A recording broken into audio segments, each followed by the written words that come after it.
Okay, this lecture is on the z-score. Now the z-score is also called the standardized variable.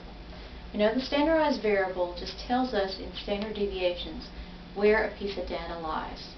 So for our example that we're going to use, remember our paint that we saw dry and had to be worn out, and we saw that the mean was 35, mu was 35 months. We calculated that the standard deviation was 6.4550. Now what we want to do is say, well, how far is a certain piece of data in terms of the mean? What we know is that the z-score, which is computed x minus mu over sigma, goes from normally -3 to +3, has a mean of 0 and a standard deviation of 1. So we can add 1 3 times and subtract 1 3 times, and based on our standard deviations, the 3 standard deviation rule, this says that almost all of our data should be between -3 and +3.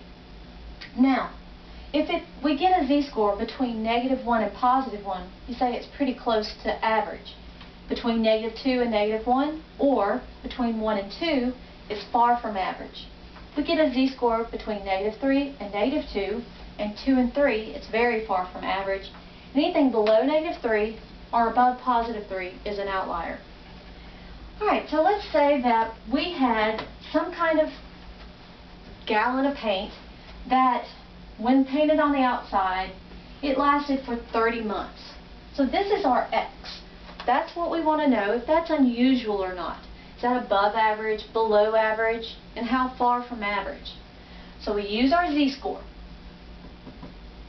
We just plug in 30 minus our mu, which is 35, over our standard deviation, 6.4550. Now this time, we're going to subtract and then divide. Be sure that if you're going to put this all in a calculator, that you put this in parentheses first to let your calculator know what you're doing first. Subtract and then divide. Now our z-scores are going to always be to 2 decimal places. So to 2 decimal places, you should get -0.77. The negative means that it's below average. Remember, 0 is average.